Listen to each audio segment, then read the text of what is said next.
반갑습니다. 반갑습니다. 서로 인사 한번 나누실까요? 새해 첫 인사인데, 네, 새해 첫 주 새 인사입니다. 네, 저기 뒤에 캄캄한 데 계신 분에게도 인사 한번. 뒤에 캄캄한 데 계신 분도 있습니다.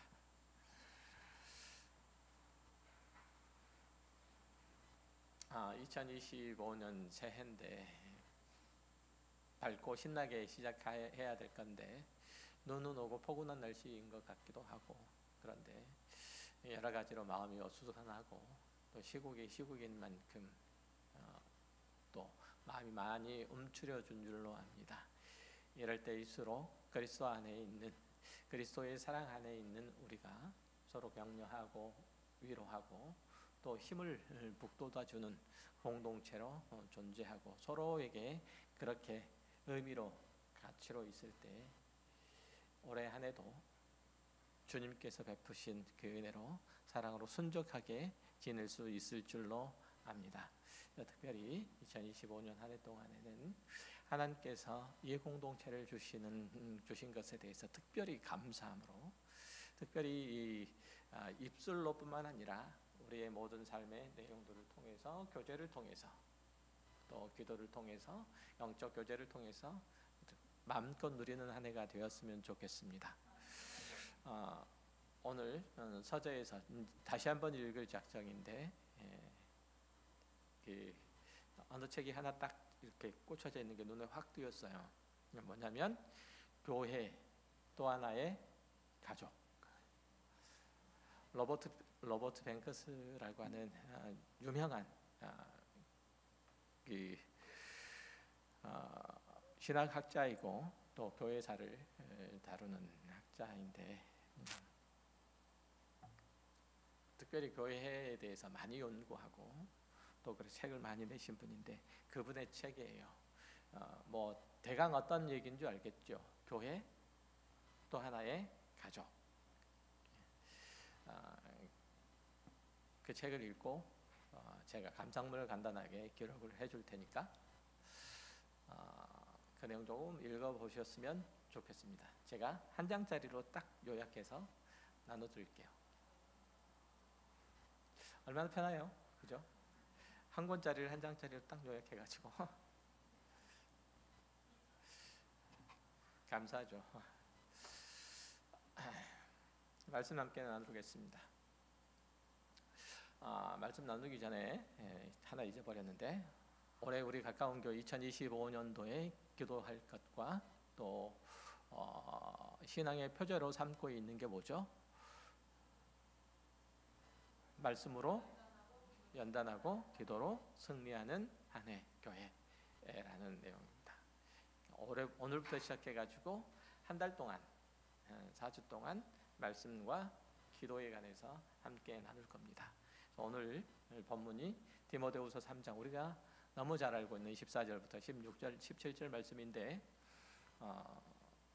이 말씀이 뭐에 대해서 기록되는 건 줄 아시죠? 너무 잘 아는 말씀입니다. 다음 주에도 말씀에 관한 내용들을 좀 하겠고, 그리고 그 다음 주는 이제 기도에 관한 내용들을 조금 함께 다루고 은혜를 나눠보고자 합니다. 자, 오늘 본문은 사도 바울이 자신의 사랑하는 제자이자 아들과 같은 디모데가 섬기는 에베소 교회, 이 교회에 권면하고 경계하는, 신앙을 경계하는 내용으로 되어 있어요. 특별히 교회가 거짓 교사들의 헛된 교훈을 분별해서 참된 진리와 생명 안에서 자라나야 되고, 그곳으로 다음 세대, 후대를 양육해야 되고, 거기서 떠나지 않아야 할 것을 계속 강조하고 있어요. 쉽게 얘기하면 시대가 거듭되면 거듭될수록, 사회가 혼탁하면 혼탁할수록 모든 사람들이 하나님이 아니고 각자의 생각과 의식과 각자를 위해서 살아가는 이 세상이 거듭되면 거듭될수록 우리는 하나님과 그분이 주신 말씀을 떠나지 않아야 한다는 얘기죠. 그리고 그 모든 교훈의 잣대 혹은 표준으로서 성경을 제시하고 있습니다. 오늘 본문 16절에서 이렇게 얘기하죠.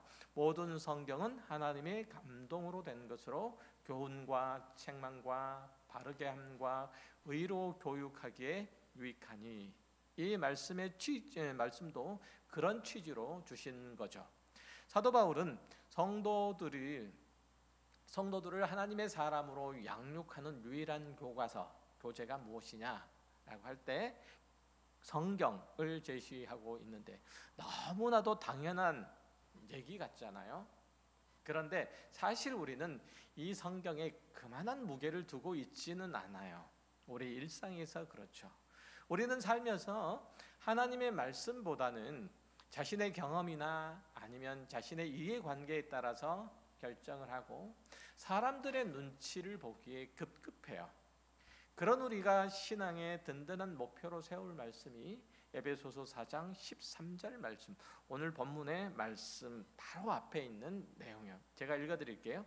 우리가 다 하나님의 아들을 믿는 것과 아는 일에 하나가 되어 온전한 사람을 이루어 그리스도의 장성한 분량이 충만한 데까지 이르리니, 이는 우리가 이제부터 어린아이가 되지 아니하여 사람의 속임수와 간사한 유혹에 빠져 온갖 교훈의 풍조에 밀려 요동하지 않게 하려 함이라.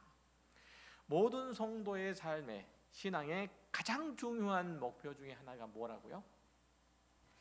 그리스도의 장성한 분량에 충만한 데 이르는 것. 우리가 그리스도에게까지 자라나는 것이 성도의 목표래요. 여러분의 모든 목표가 뭐라고요? 그리스도에게까지 자라나는 것, 그리스도와 같이 되는 것. 이게 우리의 신앙의 삶의 목표인 거예요. 하지만 우리는 별로 거기에 목표를 두고 살지 않죠. 그렇기 때문에 사람의 속임수와 간사한 유혹에 빠져 온갖 교훈의 풍조에 이리저리 떠밀려 다니기 일쑤예요. 우리가 분명한 신앙의 삶의 목표가 없기 때문에 그냥 또 돌아다닌다는 얘기죠. 하나님의 진리와 생명의 말씀의 털을 잡고 신앙을 세워가지 않기 때문에 마치 키가 없는 배처럼, 운전대가 없는 자동차처럼 그렇게 표류하게 되죠. 자기 신앙에 신실해졌으면 좋겠고 또 깊이도 깊어졌으면 좋겠다는 생각은 모든 성도라면 다 해요. 그렇죠. 모든 성도는 다 하지만 이 시대와 사회의 흐름에 따라서 사는 바람에 그게 늘 지지부진하잖아요. 바빠요. 그리고 힘들어요. 그래서 성경을 읽지 못해요. 성경을 숙고하지 못하죠. 성도가 성경을 기준으로 살아가는 것은 우리의 목표가 세상이 아니고 그리스도이기 때문이며, 이 성경이 그리스도에 관하여서 기록한 것이기 때문에 이 성경을 통해서 우리는 무엇을? 그리스도를 배우는 거예요. 그리고 그리스도의 장성한 분량에 이르기까지 나아가는 거예요. 이해되시죠? 자, 문화란 한 사회의 중요한 행동 양식이나 상징 체계를 말해요. 인간은 그가 속한 문화에 영향을 주고받을 수밖에 없어요. 인간은 사회적인 문화적인 존재이기 때문에 그래요. 예를 들면 유행이라는 게 그렇죠. 그건 한 사회에 속한 사람들이 만들어내는 것이기도 하지만 또한 그 사회가 만들어낸 것에 내가 영향을 받기도 해요. 80년대 초반에 우리나라가 먹고 살만해지기 시작할 때 외국의 유명 스포츠 메이커가 마구 들어왔어요. 그때부터 소위 좀 잘 나가는, 그래도 조금 돈이 좀 있는 학생들은 죄다 나이키다, 뭐 아디다스다 이런 신발 하나쯤을 신었는데 그게 유행이었죠. 그런 게 뭐 꼭 좋아서라기보다는 유행이었어요. 청바지도 좋은 거 하나를 입어야 되는데 그게 이제 우리 잘 아는 것처럼 뱅뱅, 그죠? 조다쉬 뭐 이런 기억나시죠?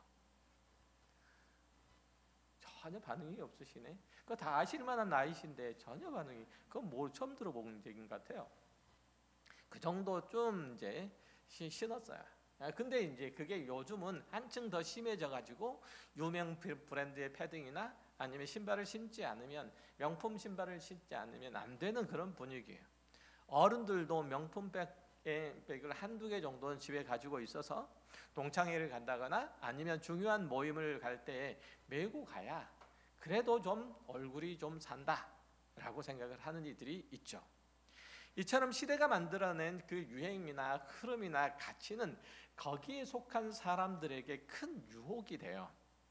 그건 한 시대에 사는 다수에게 합의와 공감을 만들어낸, 불러일으킨 것이기 때문에 그렇죠. 요즘은 잘 안 쓰는 표현이지만 옛날에는 대중가요를 뭐라고 불렀냐면 유행가라고 불렀어요. 유행처럼 짧게는 몇 주, 길게는 1, 2년도 가다가 사라지기 때문에 붙인 이름일 텐데 그 노래들은 모두 그 시대의 그 사회를 반영하고 있었던 거죠.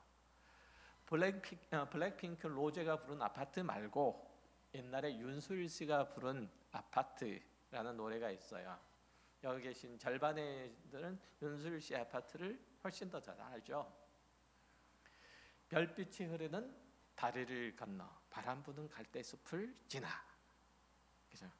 이 노래는 80년대 그 초에 강남에 아파트 건축 붐이 일어났을 때쯤에 이제 유행했던 노래예요. 이 노래가 사실은 시련의 아픔, 쓸쓸함을 담은 노래인데 그 안에 그 시대의 문화와 정신과 정서가 다 담겨 있어요. 그래서 그 시대의 문화는 다수에게 공감을 주고 반향을 일으킬 수밖에 없고 그 사회에 속한 사람들은 그 문화에 크게 거부감이 없이 동화되고 그 시대 정신에 휩쓸리게 되는 거죠. 그 유행에 휩쓸리게 돼요. 요즘 한국 교회도 그렇게 세속 사회의 사회 문화적 그 흐름에 많이 휩쓸려 있는 것처럼 보여요. 마치 포로가 된 것 같아요. 간략하게 설명을 드리면 대강 이렇게 된 거죠. 계몽주의 철학이 전 유럽 사회를 휩쓸기 시작하면서 그때까지 교회에 묶여 있던 인간의 이성이 점점 힘을 발휘하기 시작한 거예요. 독선적인 교회의 권위를 거부하고 인간의 자유와 독립 그리고 창의적인 활동들이 늘어나죠. 지적 활동들이 늘어나면서 그러자 이제 과학이 발달하고 그리고 그에 따른 산업 생산량도 많이 늘어나요. 그로 인해서 인간의 삶이 굉장히 여유롭고 풍요로워지기 시작하죠. 그러자 문화적인 문화 분야에서도 당연히 예술, 음악 여러 분야에서도 획기적인 발전들을 거듭하면서 드디어 사람들의 생각에서는 인간이 유토피아를 건설할 수 있다라고 그렇게 믿게 되기까지 한 거예요. 중세까지만 해도 낙원, 유토피아는 신의 영역이었어요. 오직 신만이 인간을 낙원, 유토피아로 데려다 줄 수 있다고 믿었던 거죠. 그런데 르네상스 이후로는 인간 스스로가 그 낙원을 건설할 수도 있겠다라고 생각을 한 거죠. 지금은 온 세계를 지배하는 시대 정신이고 흐름이고 힘으로써 우리는 유토피아를 이루려고 애를 쓰고 있고 그것에 어쩌면 한 귀퉁이를 차지하고 있는지도 몰라요.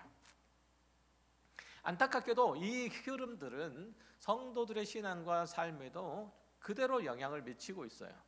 우리는 물질이 근본이라는 이 세계에 살고 있어서 우리도 모르게 그런 생각에 젖어 있어요. 그렇죠.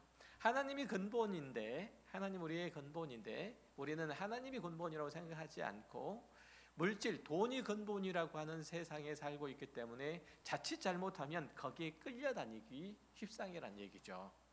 그렇죠. 다시 말해서 하나님이 지으신 천국이 아니라 우리 스스로 천국을 건설할 수 있게 되었다고 건설할 수도 있겠다고 믿게 된 거예요. 무엇으로? 돈으로, 물질로. 그런 얘기예요. 그러니까 그런 믿음이 현대를 사는 그리스도인에게 있어서 가장 큰 유혹이에요. 이스라엘은 제사장 국가로 부르심을 받았어요. 여호와 신앙이 그 사이의 사회, 정치, 문화 그리고 경제 전반을 이끌어 갔고 그들의 신앙생활이 온 세계에 두루 퍼져서 하나님의 구원의 뜻을 증거하고 선포하도록 그 책임이 주어졌다고 그들은 믿고 살았죠. 그렇다고 하나님께서 온 세계를 이스라엘화 하시겠다는 그런 뜻은 아니었는데, 그런데도 그들은 하나님의 선민이라는 자부심이 있었고 자기들에게 허락한 그 신앙으로 이스라엘을 지상천국으로 만들려고 했고, 그것을 정치, 군사, 즉 다시 말해서 세속의 힘으로 그 모든 일들을 이루려고 했던 거예요. 현대교회도 바로 그 유혹에 놓여 있어요. 그리고 거기에 떠밀려 다니고 있는 것도 사실이에요. 그래서 교회 안에서 힘으로, 능력으로, 영광으로 나타나는 것은 하나님과 그 말씀이 아니고 돈, 경제적인 지위, 사회적인 지위, 능력, 이런 게 교회 안에서 영광처럼 그렇게 빛나요. 요즘 한국 교회 분위기가 굉장하잖아요. 그렇죠? 굉장하죠. 그런 쪽에서는 말이죠. 또 다른 한편에서는 이런 생각을 가진 이들이 한국 교회에 꽤 많이 있어요. 교회가 나라를 바로 세워야 한다라는 그런 마음들이 커요. 그래서 구국 기도 같은 것들도 많이 해요. 그러니까 이들이 모범으로 삼고 있는 것이 일제 강점기 때 민족운동을 위해, 민족의 독립을 위한 운동을 했던, 거기에 헌신했던 기독교인들이에요. 당시 민족의 지도자들 중에서 상당수가 기독교인이었고 이들을 주축으로 독립운동을 했다는 점을 주목하고 있는 거죠. 우리도 민족 지도자 중에 상당수가 기독교인이라는 사실에 대해서 그리스도인으로서, 기독교인으로서 자부심이 있죠? 없어요? 그러니까 그런 거예요. 요즘 전국이 매우 이제 어수선한데 태극기를 들고 광화문에 모인 기독교인들이 그 생각에 동조해서 골기대회에 참여하고 있는 거예요. 그들은 일종의 독립투사인 거고 국가를 위해서, 민족을 위해서 헌신하고 수고하는 깨어있는 그리스도인인 거예요.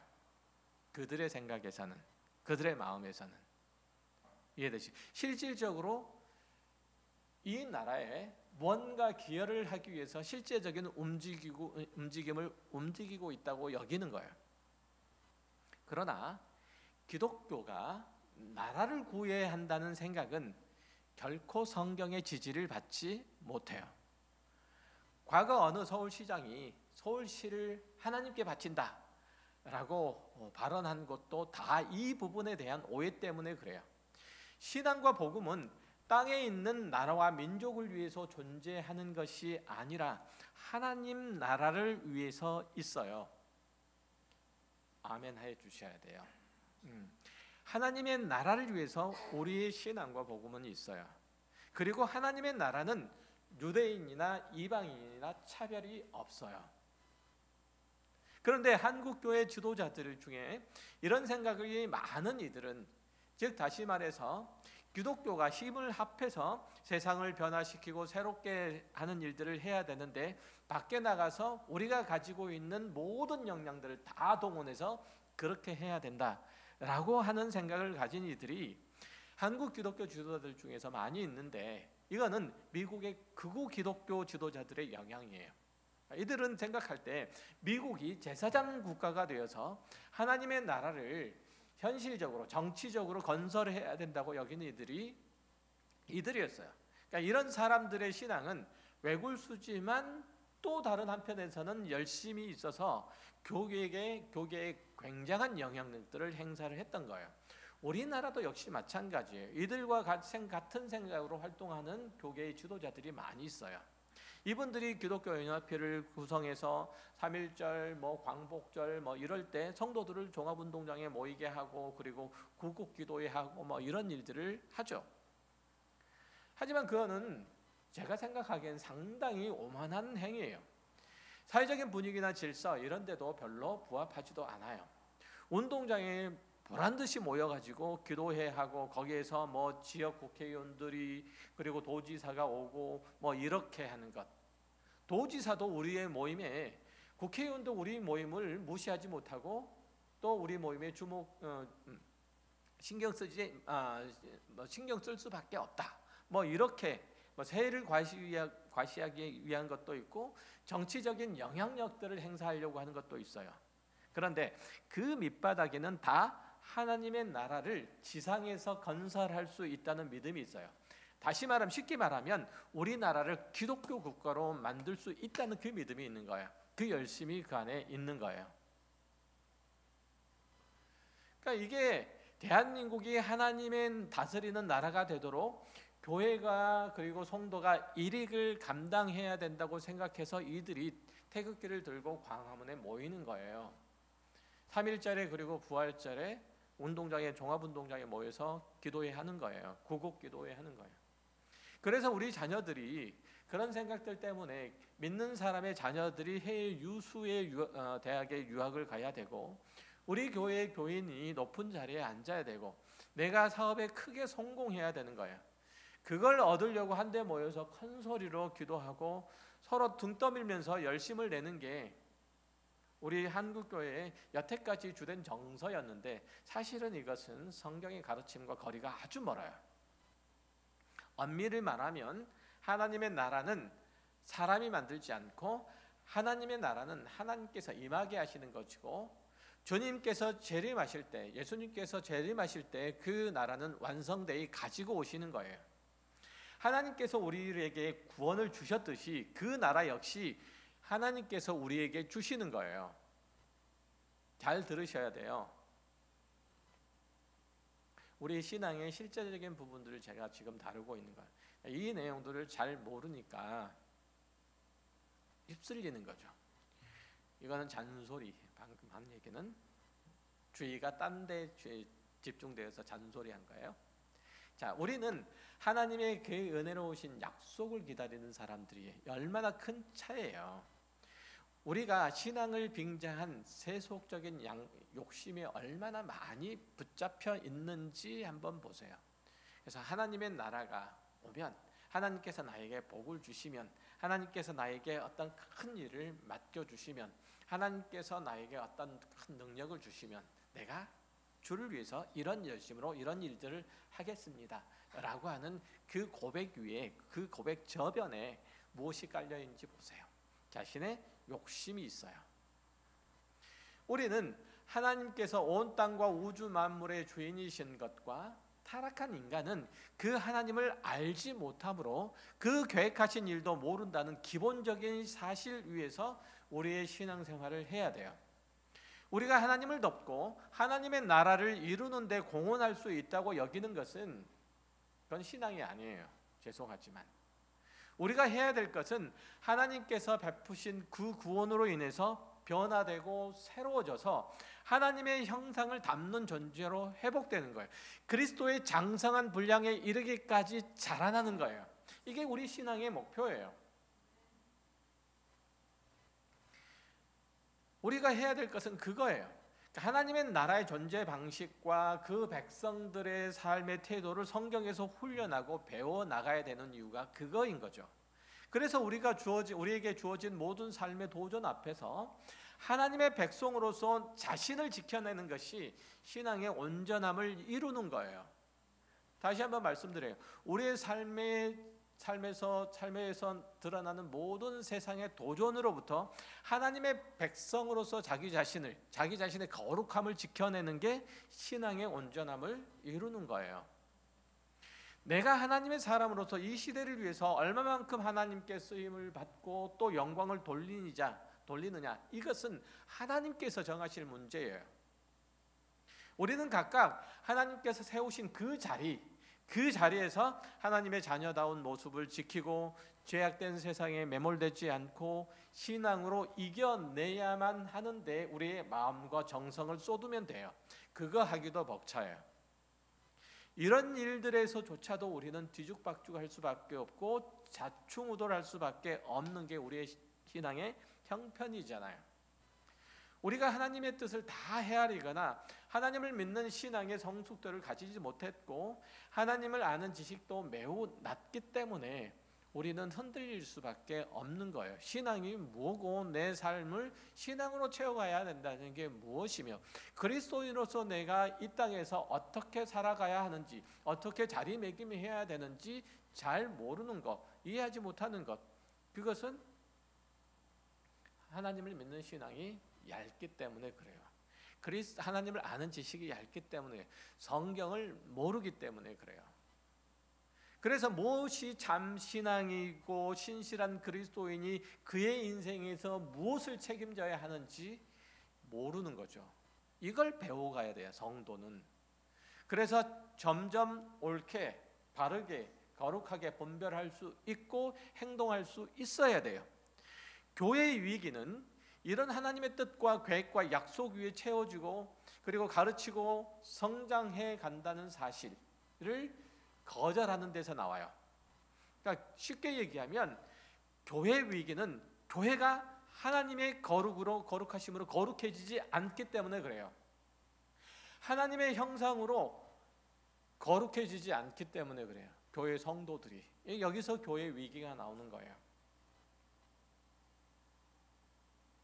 교회가, 그리고 성도가 그 시대의 풍조에 떠밀려 가면 그게 끝이에요. 교회도 선교 현장도 돈이 있어야 주어진 사역을 힘있게 할 수 있다라고 하는 발칙한 생각이 세상과 교회의 경계를 무너뜨려 버린 거예요. 그렇지 않아도 성도들의 머릿속에는 돈에 대한 생각으로 가득 차 있는데, 강단에서조차도 11조를 1,000만 원 하게 해주십시오라고 기도하라고 가르친다면 여러분은 무엇이 맞고 무엇이 틀린지 분별하지도 못한 채로 신앙생활을 할 수도 있어요. 그 1차적인 책임은 성도 여러분 각자 본인에게 있어요. 자기 안에 있는 죄된 욕망과 하나님에 대한 무지가 불러온 것이기 때문에 그래요. 이게 얼마나 두려운 거예요. 제가 말씀드렸는지 모르겠는데, 제가 인터넷 어떤 사이트를 보면서 그 스피커를 하나 샀어요. 블루투스 스피커 49,500원짜리 스피커를 하나 샀는데, 그게 하만카돈이라는 48만 얼마인가 90% 세일한다 그래가지고 샀어요. 그래가지고 일주일을 기다려가지고 온 게, 본 제품은 요만한 사이즈인데 그 제품은 요만한 사이즈로 중국 제품 짝퉁, 소리도 잘 안 나는 거. 왜 제가 거기에 속았을까요? 좀 사기를 당한 건데 왜 속았을까요? 내 안에 그 스피커에 대한 욕심이 있었기 때문에 속는 거예요. 그래도 그거는 그 정품은 아니더라도 비슷한 것이 오겠지라는 그 기대가 있었기 때문에 그런 거예요. 자기 책임이에요. 자기 책임. 그리스도인이 그리스도인답지 못한 것은 내가 세상 안에서 세상을 위한, 세상 안에서 승리하고자 하는, 이기고자 하는, 세상의 방식으로 이기고자 하는 내 욕심이 있기 때문에 세상에 매몰되는 거예요. 우리가 대한민국을 기독교 국가로 만들면 하나님이 그 영광을 받으실 것이고 온 국민이 회복될 것, 다 복될 것이라는 이 유화적인 사고는 이미 예수님을 거부한 유대인들에게 있었던 거예요.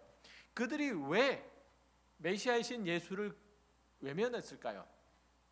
예수님께서 이스라엘을 정치적으로 회복하시기를 거절하자 그들이 분에 못 이겨서 주님을 십자가에 못 박은 거예요.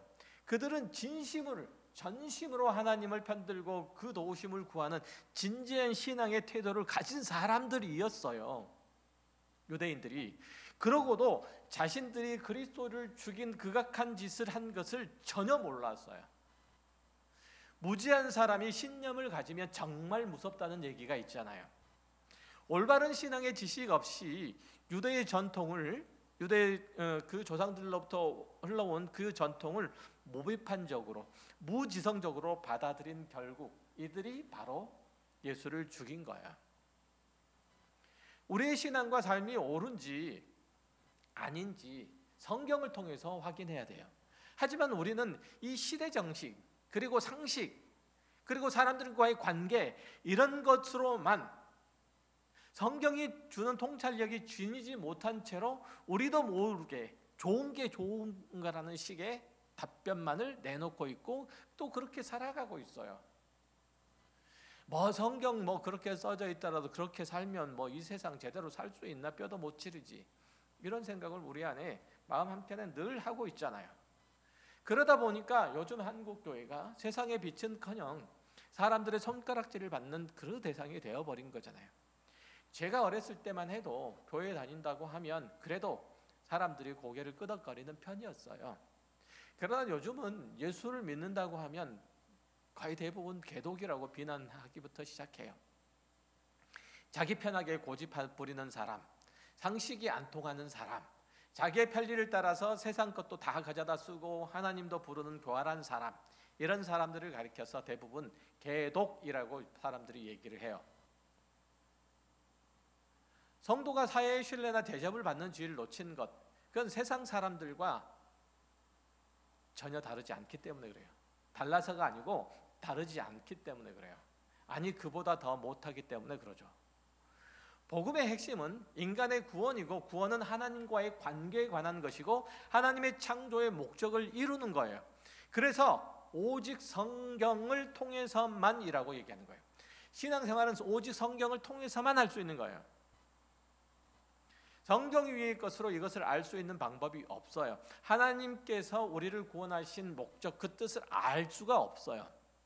그리스도의 장성한 분량에 이르기까지 우리가 잘하는 것을 신앙의 목표라고 하는데, 그 목표를 어떻게 여러분들이 깨달을 수 있을까요? 그리스도의 장성한 분량이라는 게 도대체 뭐예요? 성경이 기록되어 있잖아요. 그 내용이 성경이 기록되어 있죠. 성경의 위의 것으로 이걸 알 방법이 없어요. 우리가 세상을 변화시킨다는 것은 정치적으로, 윤리적으로, 사회적으로, 경제적으로 뭐 이렇게 변화시키는 게 아니라 내가 변화된 존재로 세상에 서 있는 거야.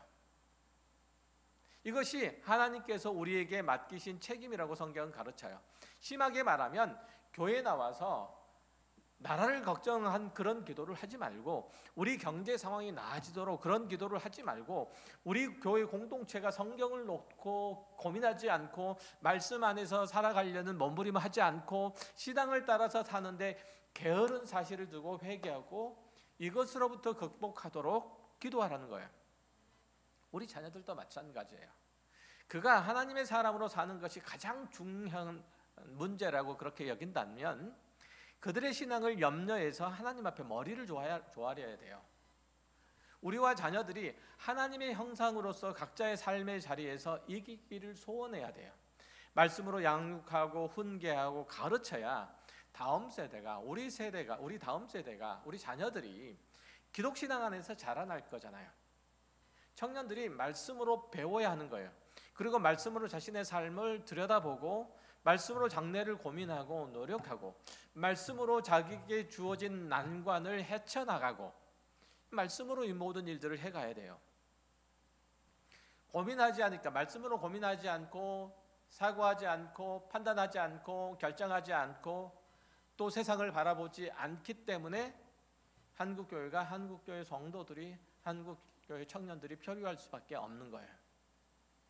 나치 친위대에서 유대인 학살의 핵심 인물로 활동했던 제가 지난번에 한번 소개를 하기도 했었는데 아돌프 아이히만이라는 이 사람이 있어요. 이 사람이 유대인들 대량 학살 계획을 세워가지고 유대인 600만 명을 이제 수용소로 몰아넣고 죽였죠. 이 때문에 많은 사람이 그 아이히만을 유대인 문제 전문가 혹은 극악무도한 살인자, 희대의 악마 이렇게 바라보죠. 그러나 아이만을 붙잡아가지고 진찰했던 이 6명의 정신과 의사가 그가 정상일 뿐만 아니라 바람직한 정신 상태를 가지고 있다라고 평가했어. 놀랍게도, 진짜 놀랍게도 아히만은 유대인들을 증오하지 않았어요. 오히려 그는 유대인 친척 덕분에 일자리를 얻은 적이 있었고, 또 유대인 지도자인 테오도 헤르츠리라고 하는 사람을 존경했던 인물이에요. 그의 이제 35주년인가 그 추도식에 참석까지 할 정도로 그를 존경했던 사람이었어요. 그는 자칭 시오니즘, 유대인들이 국가 건설을 하기 위한 시오니즘을 지지하는 지지자였고, 또 유대인들에게 호의를 베풀려고 평상시에 예를 썼던 인물 중에 한 사람이었어요. 그는 자기 손으로 사람 한 사람을 죽여본 적이 없었어요. 그냥 시골에 있는 그냥 공무원 출신이에요. 대량 학살, 그런 사람이 대량 학살을 위한 일들을 했다는 그런 행정적인 역할을 능숙하게 해냈을 뿐이에요. 개인의 어떤 증오나 잔혹함의 결과로 그가 유대인을 학살하는 게 아니라 그는 그냥 그 체제와 명령에 무비판적으로 무지성적으로 순응한 결과가 600만 명이라는 유대인 학살로 이어진 거예요. 그 체제에 대한 체제의 명령에 대해서 무비판적으로 순응한 결과가 그래요.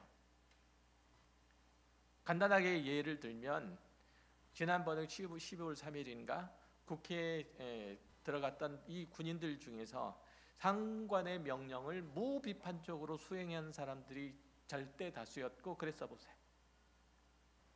그죠? 어떤 일들이 일어났겠는가? 한나 아렌트, 예루살렘의 아히만이라는 책을 지은 이 한나 아렌트라는 사람이 이제 아히만을 좀 연구했는데 어쨌든 이 아히만을 이데올로기의 광신자다 정신병자가 아니고 그의 사고 체제의 얄팍함, 무감각함 이게 그의 진정한 문제였다고 지적을 해요. 아히만의 기억은 그의 관심 밖의 일들이라면 거의 대부분 부정확했대요. 그리고 타인의 고통 앞에서 놀라울 정도로 무감각했대요. 이거요. 그리스도인이 무지성적이 되면 그래요. 우리가 성경을 모르면 그렇게 돼요. 성경을 모르면. 참 신앙은 사람에게 잘 보이고 그에 따른 이익을 얻으려고 시도하지 않아요. 상황은 불리하게 돌아가니까 신앙을 외면하고 눈 감았던 일들을 이젠 돌이켜서 좀 고려해 보겠다. 이것도 신앙이 아니에요. 근본적으로 우리 신앙을 하나님과 그 말씀의 기초 위에 세우고자 하는 거예요. 하나님 중심으로 사고하고 판단하고 삶의 체계를 그렇게 세우자는 거예요. 요한일서 2장에 보면 사도 요한이 그의 공동체 가족들에게 이렇게 권면해요. 15절과 16절을 여기에는 없어요. 읽어드릴게요. 그냥. 이 세상이나 세상에 있는 것들을 사랑하지 말라. 누구든지 세상을 사랑하면 하나님의 아버지의 사랑이 그 안에 있지 아니하니 이는 세상에 있는 모든 것이 육신의 정욕과 안목의 정욕과 이생의 자랑이니 다 아버지께로부터 온 것이 아니요 세상으로부터 온 것이라. 육신의 정욕, 안목의 정욕, 이생의 자랑은 우리의 마음이 하나님께가 아니고 누구에게? 세상을 향해서 고정되어 있기 때문에 생기는 거라고 그렇게 얘기하고 있는 거예요. 우리가 인생을 살면서 걱정하거나 또 안심하거나 불안하거나 만족해하거나 이 모든 것의 근원이 어디에서 나오는지 보세요. 뭐 때문에 내가 걱정을 하는가? 뭐 때문에 기뻐하는가? 뭐 때문에 만족하고 내가 뭐 때문에 실망하는가? 이걸 보세요. 하나님을 믿는 것은 그분을 신뢰해서 그분의 말씀을 따르는 거예요. 이것을 제대로 하지 않으면 여러분이 그리스도인으로서 만족과 평안이나 기쁨 이런 것들은 경험할 수 없는 거예요. 우리는 말로는 형식상으로는 신앙인인데 그리스도인으로서 애씀 그런 것들이 별로 없기 때문에 우리의 생각에는 항상 어디에 있냐면 이생, 정욕 이런 것에 우리의 생각과 마음과 눈길이 고정되어 있는 거예요. 내가 교회 와서 이 예배를 드리던 순간에는 하나님을 기억하지만 밖으로 나가서 세상에 발을 디디는 그 순간은 여기에 있는 건 다 잊어버리고 세상에 집중할 수밖에 없는 것은 여러분들 생각과 마음이 하나님을 향해서 있지 않고 세상을 향해서 있기 때문이라기보다는 물론 그것도 있겠지만 여러분이 하나님께서 기뻐하시는 일들이 뭐고 여러분의 신앙의 목표가 뭐고 그래서 하나님께서 기뻐하시는 뜻을 따라서 살아가려면 내가 어떻게 살아가야 하는지를 모르기 때문에 그래요.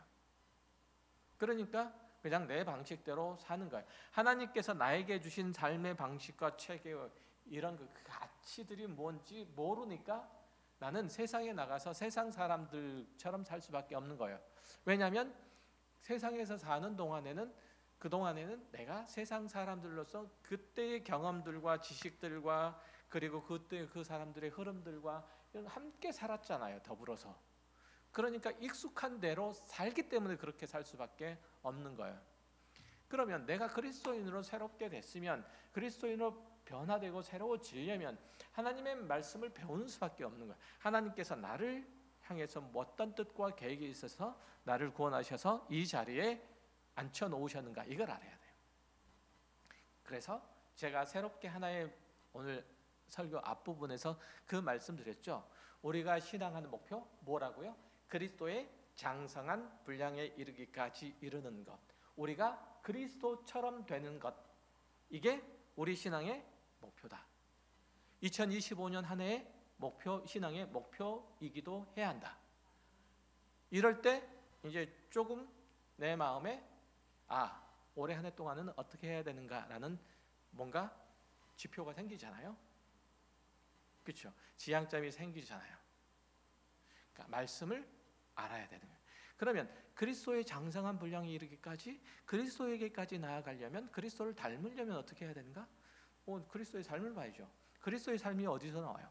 성경에 기록되어 있잖아요. 말씀도 교훈도 다 마찬가지로. 그러니까 성경을 읽어야 되는 거예요. 그러니까 성도라고 하는 것은 존재가 바로 교회에 적을 두는 사람이기 이전에 각각의 우리의 신앙을 하나님 앞에 고백한 존재이기 때문에 그 고백한 신앙을 책임지려고 몸부림하고 애를 써야 하는 거예요.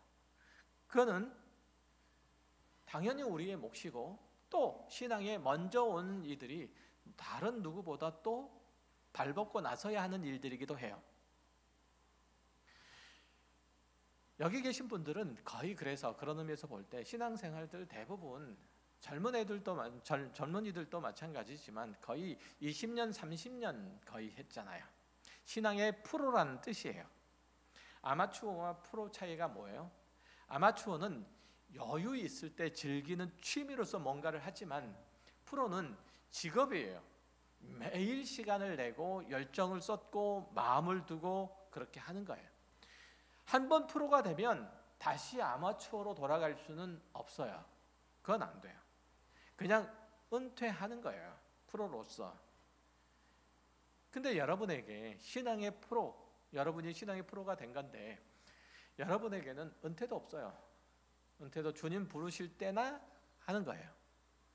그러니까 뒤돌아보실 생각은 하지 마시고 여러분의 삶 전체가 하나님의 말씀으로 훈련되도록, 그래서 여러분이 그리스도의 장성한 분량에 이르기까지 나아갈 수 있도록 2025년 한 해도 하나님 앞에 크게 쓰임을 받는 귀한 한 해가 되시기를 주의 이름으로 축원합니다.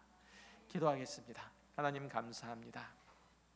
하나님께서 주의 자녀로, 주의 백성으로 삼으시고 또한 그 주의 백성 된 자로서 우리가 어디에게까지 나아가야 하는지, 그리스도의 장성한 분량에 이르기까지 우리의 신앙의 목표를 두고 오늘도 내일도 그리고 우리의 삶의 모든 정황과 사건들 속에서 그렇게 살아갈 수 있도록 하시기 위해서 부르신 줄로 압니다.